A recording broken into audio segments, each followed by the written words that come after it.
海童是深夜11点才关上店门，骑着电瓶车回家的。海童，路上小心点。隔壁店的老板娘依旧好心地叮嘱他。海童笑道：“我会的。”老板娘看着远去的海童，说道：“是个自强不息的孩子，身世也真是可怜。摊上一般吸血的极品亲戚，好在他立得起来，没有被那般吸血的极品亲戚拿捏。等着看吧，海童是个有大福气的，他的福气在后头呢。他还是个富贵命，先苦后甜的富贵命。那些欺负他的人，以后连舔他的脚趾头都舔不起。”老板娘看一眼丈夫，撇着嘴说道：“整天神神叨叨的，你那么会看相算命，怎么不去天桥底摊牌赚钱？你给你老婆我看看，我什么时候发大财？赶紧的把东西搬进去，关门洗洗睡吧。”老板娘是压根不相信她丈夫捧几本算命书翻看就学会看相了，那么容易学的话，人人都是天师了。海童到家后已经是深夜11点半，开门进屋时见屋里黑漆漆一片，知道战印还没有回来，他便没有把门反锁。这么大的一套房子只住了夫妻俩，平时大家都上班，这屋里就总是冷冷清清的。肚子有点饿，海童便进了厨房，开了冰箱看了看里面的食材，最后拿了一只蛋、2根葱、一小把的香菜，准备煮碗面条吃。外面门锁上有响动，他从厨房里出来，便看到战印推门而入。“战先生回来了。”战印扭头看着他，嗯了一声。他把门关上并反锁后，边走边问他：“你也是刚回来啊？小军有事，今晚我守店，我一般都要深夜11点半才能到家的。哎，我准备煮碗面条当宵夜，你要不要？”战印摇头：“谢谢，不用了。他今晚应酬，少不了吃吃喝喝，一点都不饿。”他不要宵夜，海童便给自己煮了碗面条。等他端着面条出来时，看到战印坐在沙发上，既不开电视也不看手机，就静静地坐在那里。他以为他有心事，关心地问了句：“战先生有心事？”“没有。”战印掏出手机，把手机放在茶几上，然后起身脱下了西装外套，便看着海童。海童还是有几分眼力的，放下了碗后，上前去帮他接过西装外套，笑眯眯地问他：“领带要解开吗？我帮你啊。”他挺乐意为帅哥服务的。战印不说话，算是默许了。于是海童体贴地帮他解下了领带，看了看后，他说道：“你这条领带我瞧着眼熟，是不是我买给你的？”战印在心里腹诽，都一整天了，现在才看出来，面上依旧淡淡的微点一下头。海童颇为意外，他以为他买的衣服领带他不会穿戴呢，没想到这么快就戴上了。“我帮你洗吧。”“不用，你帮我拿去挂起来，等会儿我再拿去洗。”夫妻俩住的房间都有洗衣机，各洗各的衣服。海童一言帮他拿外套去挂起来，又回到餐桌前坐下，掏出手机，准备一边刷刷新闻热搜，一边吃面条。“我的招财猫好了吗？”战印忽然问道。“本来做好了，商小姐忽然来找我，她很喜欢，我便先送给她了，想着咱们住在一起，什么时候都可以补上给你。”战印一脸黑，乌沉沉的眸子瞪着他。海童：“战先生，你生气了？”战印面沉如水，声音寒冷：“你把给我的东西未经我的同意就送给了别人，我难道不能生气啊？还是送给商小飞？商小飞在追求她的老公，她知不知道？她居然把送给她的招财猫送给了她的情敌，还真是大方。”海童也不看手机了，捧着那碗面边吃边走过来，挨着战印坐下来，讨好的道：“战先生，对不起，这是我的错，我明天就补回来给你，别生气了吗？”战印阴沉沉地瞪着他，2片薄唇抿得紧紧的。知道他还没有气消，海童把那碗面往他面前一递：“要不我的宵夜给你吃。”战印绿着脸：“你吃过的还给我吃？”他略有洁癖，别人吃过的东西他是绝对不会接着吃的。“我也才吃了几口，嫌弃就算了，我饿着呢。”海童马上缩回了手，继续吃他的面条。“我的厨艺真不错，普普通通一碗面条，经我的手煮出来也特别好吃，你不要真没口福。”“海童，你别错开话题，我们在说着招财猫的事。我送都送了，总不能去找商小姐要回来吧？商小姐说要陪她母亲去海边度假，估计也不在市区内了。况且呢，我不知道商小姐住在哪里。那些富豪住的别墅都是很高级的，安全系统级别也高。她就算知道商小姐住在哪里，大概率也到不了商小姐的家门口吧？对不起吗？是我错了，未经你的同意，就把本来要送给你的招财猫送给了商小姐。她说很好看，很喜欢，我便送给她了。战先生，这样吧，我多送你2样，一个招财猫，一条金丝编织的金龙，行不行？以后呀，说好是送给他的东西，绝不能再送给别人，怕他生气。他没想到他这般讲原则。好吧，是他的错。战印紧绷着的脸色和缓了些，下不为例。给他的东西他给了别人，他就觉得他一点都不重视他，不在乎他。话说到现在，他都没有发现他刚才脱下来的那件外套是他送给他的。这丫头平时伶俐得很，非常有眼力劲儿，今天怎么就像瞎了一样，连苏南都看出她的衣服不一样。他和她住在一起，愣是没有发现。战印越想越是郁闷，刚和缓的脸色又变得紧绷了。海童连连点头，保证地道，绝对不会有下次的。就他这般讲原则的人，他哪还敢有下次？多送一条金龙才算让他不追究呢。虽然他的那些工艺品不值什么钱，也是要花时间来编织的呢。战先生，海童吃了大半碗的面条，小心偷瞄他的脸色还是难看。他艰难的让步，要不你再挑一样你喜欢的，我送给你。战印瞟一眼他碗里的面条，他郁闷的要死。他倒是吃的挺香的，他在生气呢。他都能坐在他旁边吃着面条，这丫头颇有点没心没肺的哈。说到底是他们和其他夫妻不一样，他们没有感情，不过是搭伙过日子。压下了心里的不满，战印沉声问道：商小姐是商氏集团的千金吗？她怎么会去找你？你们俩什么时候认识的呀？哪怕早知道原因，战印还是明知故问，因为他知道原因是从商小飞那里套来的。在海童面前，他不曾提过商小飞，海童便把自己和商小飞认识的过程告诉了战印。和商小飞说的一样，商小姐来找我是向我倾诉她对战大少爷的痴情，她追求战大少爷得不到家里人的支持，心里郁闷，还向我请求怎么追求战大少爷。闻言，战印挑了挑眉，商小飞竟然向海童请教怎么追求他。他不动声色地问着海童：你有法子？还是你以前也追求过男人？我哪有经验呀？我的初恋都是刚开始就结束的，可以说在感情上，我和一张白纸差不多。海童偏头看一眼战印，说道：当然，我比你好一点，你才是一张白纸。摸一下你的脸，你都能跳起来，防色狼似的防着我。战印阴沉着脸瞪着海童，海童嘿嘿地笑了2声，赶紧吃他的面条，很快就吃完了面条，连面汤也喝得干干净净的。吃完后还自夸一句：我煮的面条真好吃，明天咱们吃面条。战印忍不住伸手戳一下他的额，说他老在夸你煮的面条好吃啊，不就是想让我吃，明天咱们就吃面条吧。海童拍开他的大手，我的厨艺本来就不错吗？你家人都说我做的饭菜很好吃的。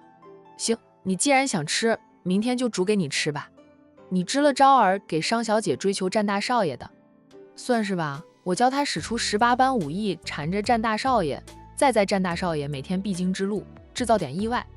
战大少爷总不能是铁石心肠，见死不救吧？只要战大少爷伸出援手，他们就有机会相处了。感情吗？都是处出来的，他们俩也就是没有机会独处。我不知道战大少爷长什么样，上次裴小军参加宴会遇到过他，但他身边围着太多人，还有一班保镖护航，我倒是没有见到他的真人。海童说话时还看着战印，你在战氏集团上班都见不到你们老板，外人就更不用说了。要我说呀，你们老板就是太过高傲，不肯与商小姐相处，相处过的话，他肯定会爱上商小姐的。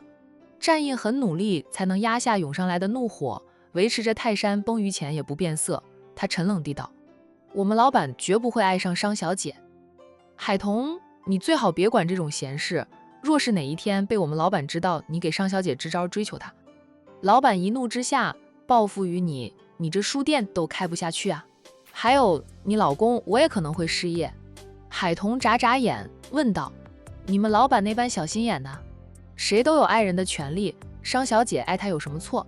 我听说他长这么大，一把年纪了，都是个老男人了，也没有人追求过他，他也没有女友，难得有商小姐追求他，证明他还是有点魅力的，他该感激商小姐才对。”战印，这是什么歪理？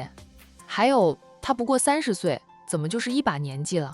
他不止一次说他是老男人了。要不是定力好，战印可能就会被海童的话刺激的暴露马甲了。我们老板年纪不大啊，不是老男人。战印忍着气替自己辩解一句。海童看他，你不是没有见过你们老板吗？你怎么知道他不是老男人啊？年纪不大，能掌管庞大的战氏集团。我虽不关注商界的事，却也知道在管城战氏集团有多牛逼的。那是与 A 市的那什么集团并驾齐驱的。战印，风尘集团。A 市的风尘集团和他们战氏集团一样，都是彼此城市的商界大佬。风尘集团背后的军家亦是千亿豪门，其掌舵人叶君博比战印还要小上1岁。风尘集团在管城也有分公司的，涉及到的生意与战氏集团没有冲突，倒能够和平共处。我不知道是什么集团，反正就是很厉害的大集团。要是你们老板还很年轻的话，他能压制住底下那一班老臣吗？他能坐上总裁之位，在你们公司是一言堂吧？见战印点头后，他又说，所以他必定是有一把年纪的了，否则他没有资历，没有魄力，根本压制不住老臣。他分析的颇有道理，但他真的没有多老。当然，要是30岁就是老男人的话，他认了。我与商小姐很投缘，她勇敢地追求真爱。战大少爷又是个单身的，我支持他追求真爱，除非战大少爷突然结婚或者有正牌女友了。商小姐说，要是战大少爷有家室或者有女友，他绝对会放手的，他有他的傲气，绝不会插足别人的婚姻感情。我觉得商小姐的三观挺正的，不会打着追求真爱的旗号插足别人的婚姻感情。听他这样说，战印黑眸闪烁，他可以把他已婚这件事透露给商小飞知道，当然不会让商小飞知道他的妻子是海童。商小飞本性或许不坏，要是知道他的妻子是海童，他真不敢保证商小飞不会做出什么事来。只要他和海童一天没有离婚，他就是他的妻，他的安危他得保证。商小姐真的那样说过？是说过。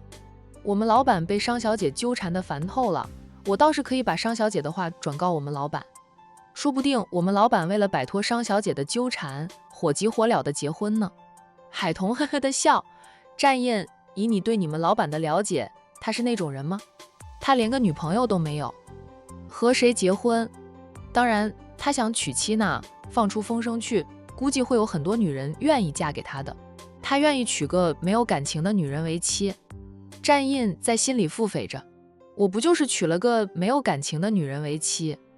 我倒是有个建议，不过我是站在商小姐那一边的，所以我的建议不能告诉你。海童说完，收起碗筷，起身进了厨房。战印沉默地看着他的身影消失在厨房门口。半晌，他起身走过去，倚靠在厨房门口，沉声问道：“你和商小姐不过是初相识，怎么就站在她那边了？”我跟商小姐是初相识，但我跟你们老板是连相识都没有相识。你说我站谁那一边？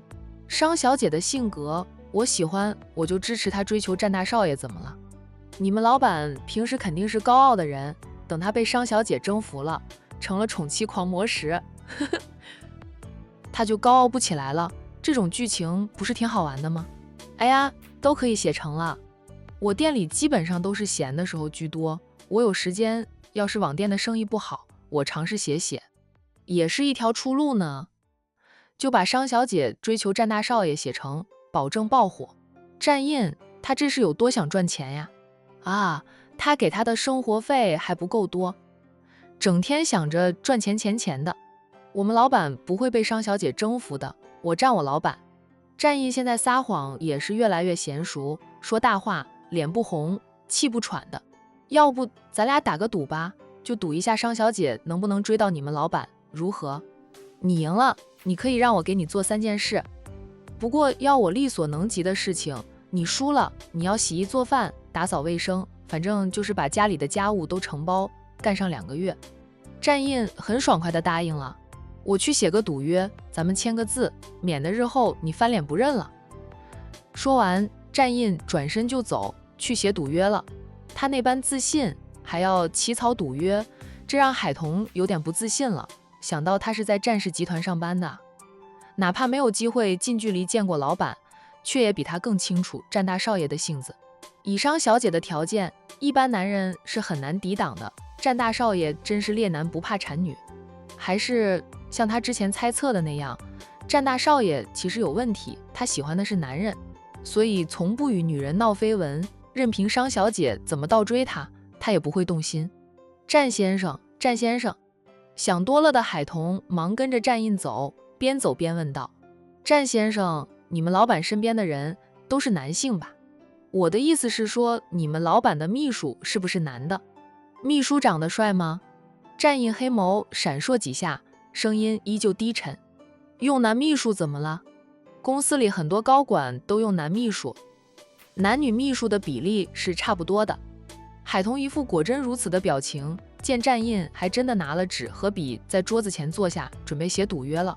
他忙扑过去，整个人趴在桌子上，压住了战印铺在桌子上的那张纸上，还一手抢走了战印手里的笔。战印眉一挑，黑眸沉沉地看着他。嘻嘻，战先生，这赌约还是不写了吧？战印似笑非笑的，怎么赌不起啊？对，我赌不起，我这心里不踏实呀。万一你们老板喜欢帅哥，或者是不行的话，我这是稳输无疑啊，这赌约咱不能签了。他喜欢男人，他要是喜欢男人，苏南第一个辞职，离他远远的。他有问题啊，他是现在对他还没有多大兴趣，要是有兴趣了，成了真正的夫妻，他能让他3天都下不了床。好半晌，战印起身，扭头回他的房间了，还很大力地关上了他的房门。砰一声响，可见他此刻有多么的不爽。海童等他关上了房门，才站直身子，然后把那张纸拿起来，揉成一团，扔进垃圾桶里，嘴里嘀咕着：还好我想得周全，否则就要输给他了。这件事告诫他，在没有完全掌握到对手所有的信息时，别轻易打赌，否则随时会翻车。对于自己提出打赌又翻脸之事，海童并没有放在心上，反正他们俩还没有签赌约呢，翻脸也很正常。他哼着小曲儿，关掉了大厅的灯，回到自己的小天地里，趴在大床上还玩了一会儿手机，才洗洗睡了。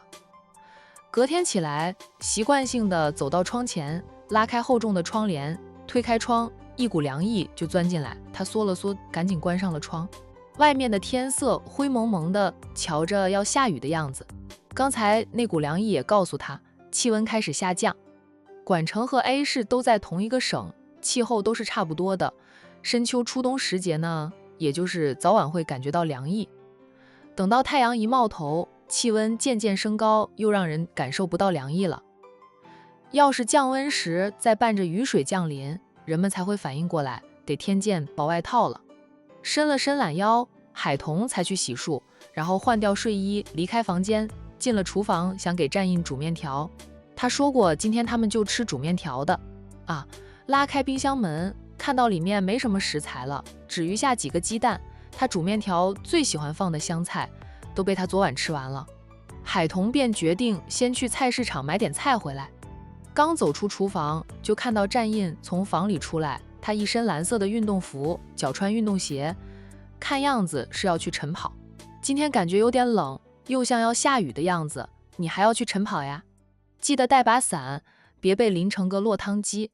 战印见他拿着他那只用来装手机和钥匙的小钱袋了，问他一句：要去市场？咱们家里的冰箱没存货了，我去市场转一圈，买点菜回来，你要不要一起？跑到市场去，再跑回来。想到明苑花园离菜市场的路程，战印直接摇头，我就在小区的花园跑上几圈。你可以去附近的超市买菜的，没必要非得去菜市场。海童一边往外走，一边应着超市的比市场的稍贵一点，过日子可不能大手大脚，得精打细算。战印无语地看着他的后背，我给你的生活费足够咱们夫妻过着很好的日子了，不必太节省，那样是亏待自己。赚钱是做什么用的呀？用来花的，让自己吃好点，穿好点，用的潇洒点。海童出了门，停下来，等他也出来了，他回身把屋门关上并反锁，这才应着他。你娶了我这么会过日子的，不会大手大脚的老婆，该偷笑了。要是我花钱大手大脚的买只包都要几十万，你养得起我吗？他拍了拍战印的胸膛，说道：老兄，你就知足吧，别身在福中不知福啊。夫妻俩一起下楼的战印晨跑，海童则骑着电瓶车去菜市场买菜。在他跨上电瓶车时，战印还提醒他多买点菜，带到你店里去，中午自己烧菜做饭，别吃外卖。知道了，让我知道你再叫外卖，我就天天让管成大酒店的人给你送饭。海童扭头瞪他，败家爷们。战印绷着脸，不远处装着是路过的保镖，听到了海童说的话，差点忍俊不住笑了。懒得再和败家爷们说话，海童骑着电瓶车走了。不识好歹的丫头。等他走远了，战印才吐槽了一句。海童去菜市场转了一圈，买回来不少新鲜的青菜，还有些耐存放的瓜果，把冰箱塞得满满当当的。那些土豆、南瓜、冬瓜以及洋葱，他则用袋子装着放在地上，袋口开着。晨跑回来已经换过了衣服的战印看着他的战绩，嘴角抽了抽，却什么都没有说。海童开始煮面条，他买了一点猪杂回来，把猪杂清理干净，切成小块，然后又洗了2根葱以及1小把的香菜，把他要放去煮面的配料准备好后，才开始洗锅。战印在厨房门口看了2眼，便去阳台上，在秋千椅上坐下来，看着满阳台的花花草草，荡着秋千椅，感觉是很惬意啊，怪不得他天天都要在这里坐上一会儿。战印的手机响了，是苏南打过来的。战印接听了苏南的电话，不过声音压得低低的，怕厨房里的妻子听见。老板，夫人老家的那班极品亲戚找了调解员，准备去找夫人调解呢。总裁夫人的事很多都是苏南经手的，有什么动静呢？他是第一个知道。战印眼神深沉冰冷，他低冷地问着，还没有把他们压到底？那倒没有，一下子就把他们打死了，太便宜他们了，咱们就慢慢的和他们玩着吧，让他们一点点的失去现在拥有的一切，这样的报复才够狠。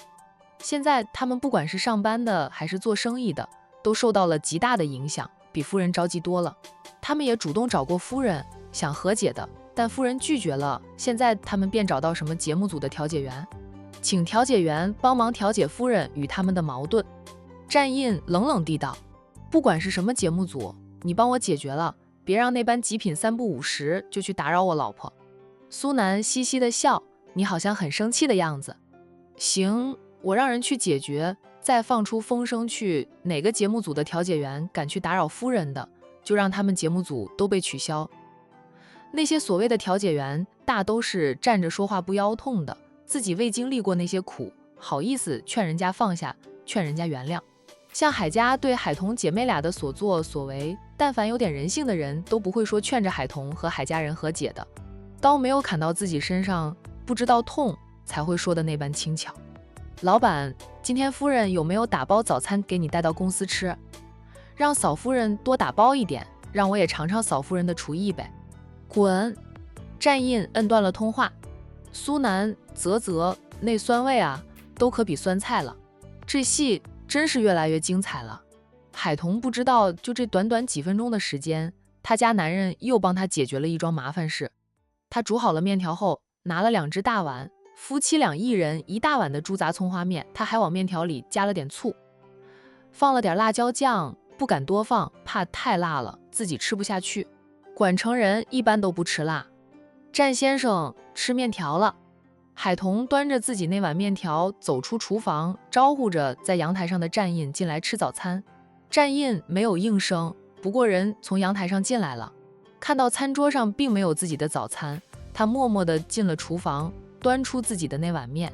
要加醋或者辣椒酱，你自己加，辣椒酱是我姐自己做的，她爱吃辣。异母同胞，姐妹俩的口味不太相同。海童一般是在吃面条时才会放点辣椒酱，大多数时候都是不吃辣的。他姐却是无辣不欢，吃碗白粥都要吃上几个腌制的朝天椒。姐姐家里的阳台放着好几个大花盆，花盆里栽种的不是鲜花，而是朝天椒或者小米椒。我不喜欢吃醋，不喜欢吃辣。海童抬头看两眼，他笑道：你不喜欢吃辣呀？改天我烧几道好菜都放上辣椒，让你只能看着不敢下筷。一不小心就把他的小小弱点说出来了。见他绷着脸严肃地吃着面条，海童觉得特别无趣，吃饭和他一起啊，很容易浪费的。他赶紧掏出手机，边吃早餐边刷热搜新闻，这样他吃得特别快，一大碗面条连汤水都被他解决了。收起手机，他端起碗筷起身要进厨房，看到对面男人的碗里面条没有了，汤水喝光了，就是猪杂、葱花以及香菜堆满了碗底。考虑到他上班时工作量大，担心他会饿得快，他就特意往他那碗里添了很多猪杂的。没想到他不吃，葱花、香菜也不吃了。站印，海童拍了拍他面前的桌子，在他看向他的时候，他朝他的碗里瞟了瞟，说道：你怎么不吃猪杂？站印不吭声。堂堂站家大少爷真的没有吃过猪杂呀？这些都是他家里的佣人才会吃的。葱花和香菜不要就算了，很多人是不喜欢香菜这味儿，但你别浪费了猪杂呀，现在猪肉的价格上涨，猪杂也不便宜的。站印还是不吭声，默默地起身端着他的碗走了。海童看着他走开，半晌他嘀咕着，早知道我就自己吃了，真是体贴他，他也消受不起。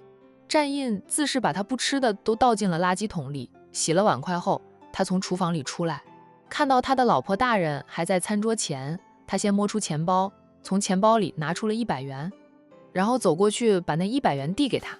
干嘛？我浪费了你买回来的猪杂，赔点钱给你，别再嘀嘀咕咕，一副割了你肉似的。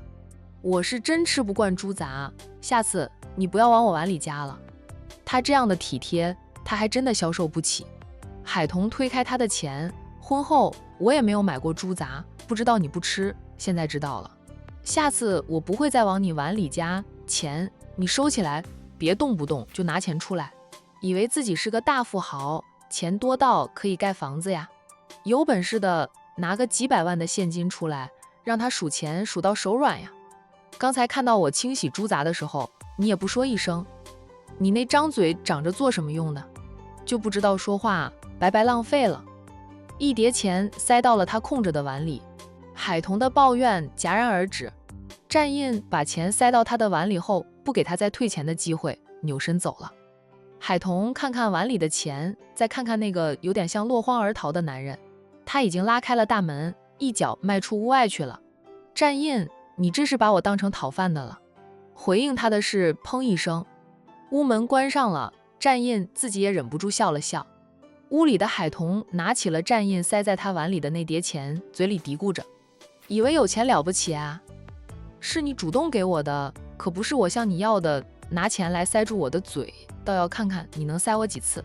他数了数，也就2000多块钱，就2000多块钱，有本事的砸我一麻袋的钱呀！海童又骂了站印一句，啊，站印塞钱的那个动作侮辱性太大了。当然了，他要是喜欢用这个法子堵住他的嘴，他还是很乐意让他堵的。把钱揣进裤兜里，进了厨房，清洗碗筷后，再略收拾一下厨房，装了点菜带去店里中午吃。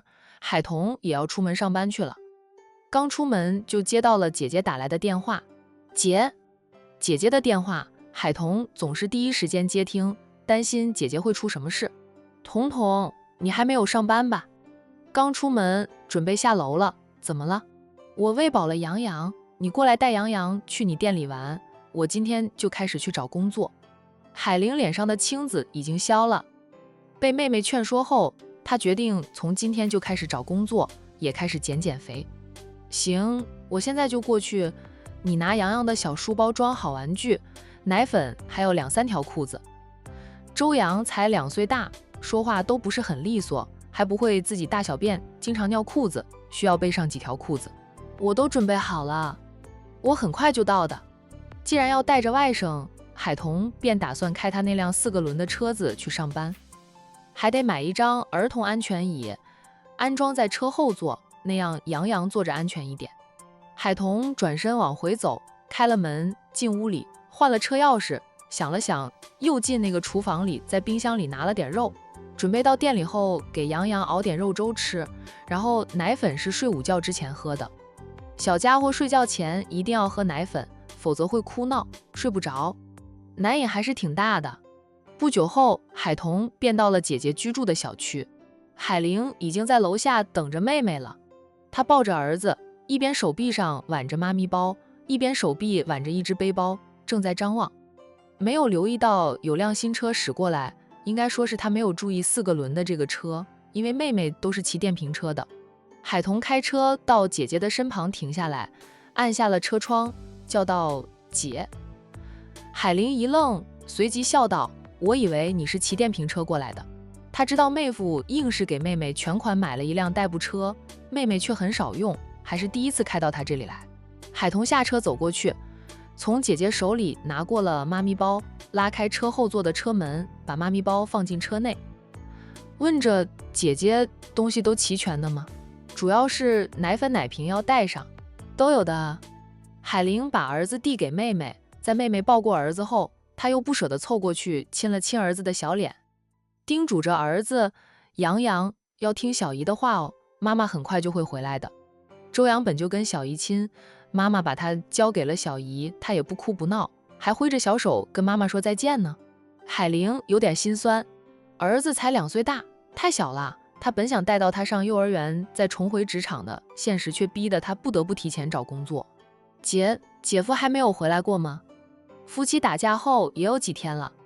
海玲表情有点苦涩，说道：“没有啊，倒是发信息叫我退还生活费，说他最近不在家里吃饭，他提前支付的生活费就要退还给他。”周红林现在做的每一件事都是往海玲心上划一刀，让她痛苦不已。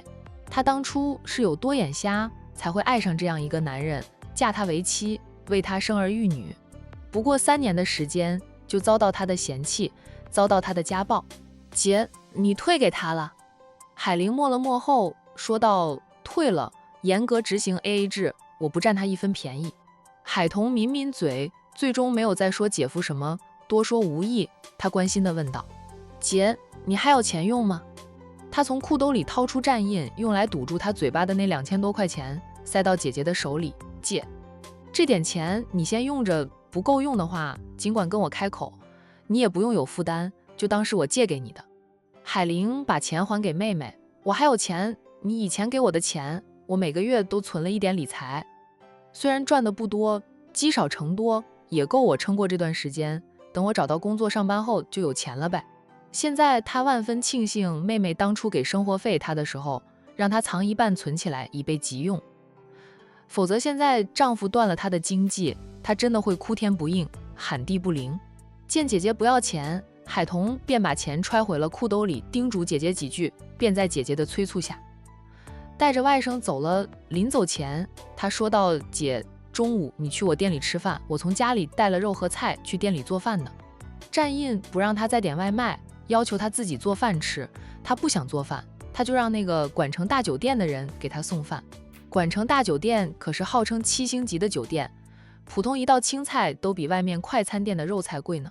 他让人送饭，一送就是好几个菜，吃一顿都不知道要花多少钱呢。大男人过日子真是大手大脚，不知道节省的呀。